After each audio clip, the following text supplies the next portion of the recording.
Bonjour les amis, j'espère que vous allez bien.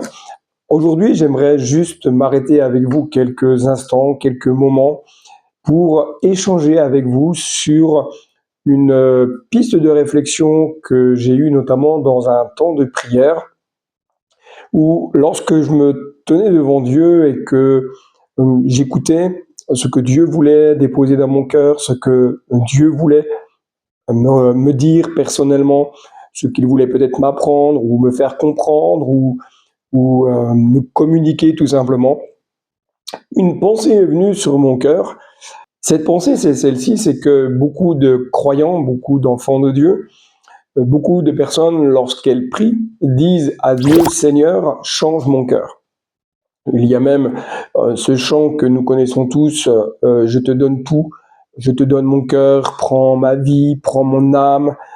On fait des déclarations parfois dans la prière sans forcément prendre notion que ce sont des choses qui sont, entre guillemets, que ce sont des prières dangereuses, si je peux les nommer ainsi. Et dans un temps de prière, il y a vraiment cette pensée que je crois avoir reçue de Dieu, qui dit, mais beaucoup d'enfants de Dieu, lorsqu'ils prient, ils demandent à ce que je vienne changer leur cœur, à ce que je vienne les émonder, que je vienne purifier leur vie, que je vienne changer radicalement ce qui a besoin de changer en eux.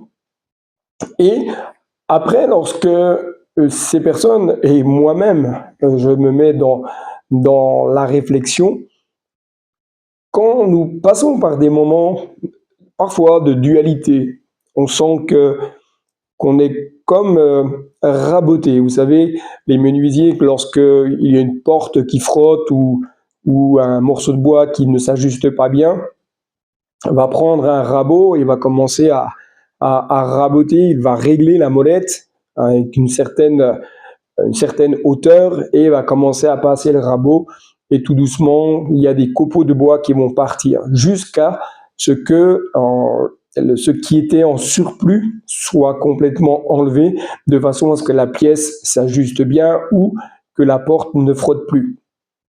Et parfois, on va faire cette prière, dit Seigneur, change mon cœur, émonde ma vie. Et je crois que ce sont des prières que Dieu entend particulièrement parce que son désir, c'est vraiment de faire cette œuvre en nous, une œuvre de profondeur, une œuvre où il veut amener nos cœurs à s'ajuster, non pas à nos propres raisonnements, mais que nos cœurs s'ajustent au raisonnement de Dieu, que nos cœurs s'ajustent à sa pensée, que nos cœurs s'ajustent à ce que lui veut faire dans notre vie. Alors il va commencer à régler, entre guillemets, son rabot, le rabot spirituel, de façon à commencer à raboter nos cœurs et enlever tout ce qui est en surplus, tout ce qui n'est pas nécessaire, tout ce qui peut être un frein, tout ce qui peut être un obstacle, tout ce qui peut être un empêchement. Et bon, je vais être honnête avec vous, ça fait jamais du bien quand le rabot de Dieu passe. On, ça nous fait du mal, hein, entre guillemets, ça nous pique intérieurement.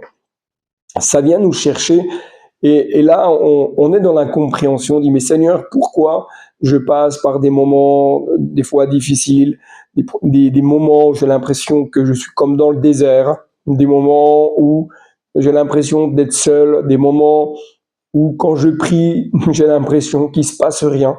Mais vous aurez remarqué, comme moi, que lorsqu'on passe par des moments plus ou moins difficiles, ce sont dans ces moments-là que nous cherchons davantage le cœur de Dieu, que nous plions les genoux devant lui, nous lui demandons d'intervenir, nous lui demandons de nous révéler par son esprit s'il y a quelque chose dans nos vies qui a besoin de changer.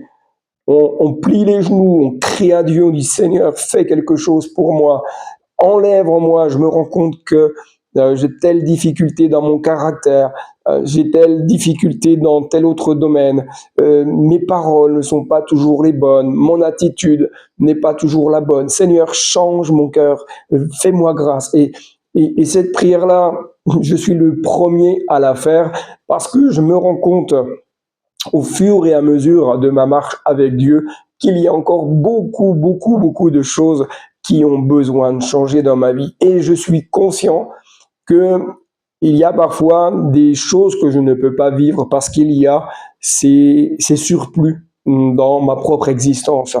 Alors, c'est une prière que je fais. Je dis, Seigneur, change mon cœur, émonde-moi, purifie-moi, enlève toutes les scories, tout ce qui n'est pas à ta gloire. Et Dieu fait son œuvre, non pas pour nous malmener, non pas pour nous affliger, non pas pour nous écraser, mais pour nous rendre meilleurs, de façon à ce que nous puissions marcher de victoire en victoire et de progrès en progrès.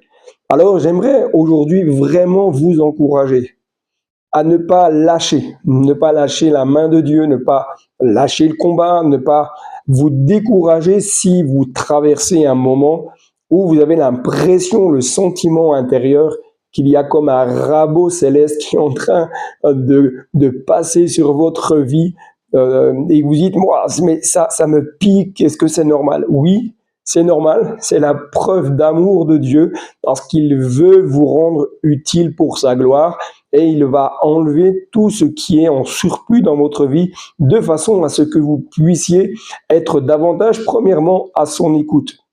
Parce que lorsqu'il y a des surplus, on a du mal à entendre Dieu nous parler. On est accaparé par toutes sortes de raisonnements, toutes sortes de pensées, accaparé par toutes sortes d'activités, alors que le cœur de Dieu désire ardemment que nous puissions vivre des moments d'intimité avec lui, de profondeur, des moments où il veut nous communiquer son cœur. Deuxièmement, il va permettre ces temps parce qu'il veut que nous puissions apprendre à écouter la voix du Saint-Esprit. Le Saint-Esprit, il a fait sa demeure en nous lorsque nous avons donné notre cœur à Jésus. Le Saint-Esprit est venu prendre place de façon à ce qu'il y ait une harmonie dans notre vie et que nous puissions être en communion avec le Père et le Fils qui sont dans le ciel. Le Saint-Esprit est en nous et nous avons besoin, et j'ai besoin, que Dieu fasse son œuvre dans mon cœur afin que j'apprenne davantage à écouter la voix du Saint-Esprit qui est en moi. Si je suis accaparé par toutes sortes de choses extérieures, je vais avoir du mal à écouter le Saint-Esprit. Si je suis en suractivité, je vais avoir du mal à écouter le Saint-Esprit. Alors Dieu permet parfois des situations qui vont être plus ou moins difficiles afin que nous puissions apprendre à être à l'écoute du Saint-Esprit qui est en nous. C'est pour cela que lorsque vous prenez du temps dans la prière, prenez également des temps et favorisez des temps d'écoute de la voix de Dieu. Dieu parle tantôt d'une manière, tantôt d'une autre, et on va être d'accord là-dessus. Ce n'est pas le sujet de cette vidéo. Oui, Dieu parle par la parole, par la prophétie, etc., etc. On est tout à fait d'accord. Mais ce que j'aimerais vous dire, c'est que le Saint-Esprit est en vous et c'est la voix de Dieu qui résonne en vous par le Saint-Esprit de façon à vous communiquer son cœur. Apprenez à chérir une relation intime avec le Saint-Esprit. Apprenez à l'aimer. Apprenez à cultiver cette intimité, cette relation.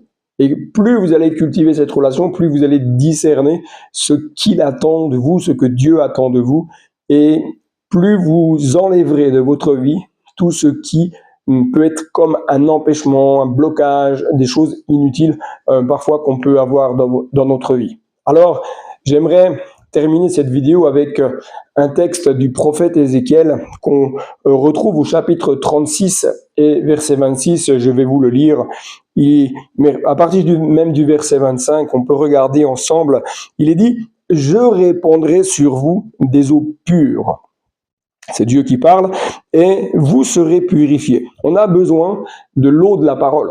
On a besoin de cette eau qui vient laver nos vies, qui vient enlever en nous ce qui n'est pas bon. Je vous purifierai de toutes vos souillures et de toutes vos idoles. Alors, vous allez me dire peut-être, oui, mais moi, j'ai pas de représentation, je n'ai pas d'images, de choses comme ça. L'idole prend tellement de formes différentes. L'idole, ça peut être vous-même, ça peut être vos enfants, votre conjoint, votre travail, votre hobby, votre activité professionnelle, votre activité sportive. Ça peut être ça peut être un pasteur, un leader spirituel, une église, qu'importe. Tout ce qui prend la place de Dieu, tout ce qui ravit du temps à Dieu devient une idole. Et on a besoin que l'eau de la parole viennent laver nos vies et puissent faire partir toutes ces choses afin que nos cœurs soient recentrés sur l'essentiel. Verset 26, et là, c'est vraiment un texte extrêmement puissant. Je vous donnerai un cœur nouveau et je mettrai en vous un esprit nouveau. J'ôterai de votre corps le cœur de pierre et je vous donnerai un cœur de chair. Donc, que vous puissiez faire cette prière avec moi, dire Seigneur, enlève ce cœur de pierre, toute la dureté qu'il y a en moi, tout ce qui est contraire, tout ce qui empêche, tout ce qui ne te glorifie pas, toutes les choses peut-être que j'ai emmagasinées depuis tellement d'années. Change mon cœur, enlève en moi tout ce qui ne te glorifie pas, enlève en moi tous ces raisonnements qui me bloquent, qui m'empêchent, qui m'enferment, qui m'amènent à dire des choses sur des personnes autour de moi, sur des églises, sur des ministères. Seigneur, change mon cœur et donne-moi un cœur de chair. Le cœur de chair nous parle d'un cœur qui est façonnable, d'un cœur qui se laisse modeler, d'un cœur qui peut recevoir la semence de la parole et qu'elle puisse porter du fruit en lui. On a besoin de ce cœur de chair, de ce cœur tendre, de ce cœur qui se laisse toucher, de ce cœur qui est réceptif à la pensée de Dieu. Alors, chers amis, vraiment que ça puisse être votre prière également. Dire Seigneur, enlève de mon cœur ce cœur de pierre et donne-moi un cœur de chair. Alors que Dieu vous bénisse, que Dieu vous encourage, que Dieu vous renouvelle. N'hésitez pas à laisser des commentaires en bas de cette vidéo, à liker cette vidéo, à la partager à vos amis. Et je vous dis donc à très bientôt pour une prochaine capsule. N'oubliez pas, le meilleur est devant. Allez, bye bye.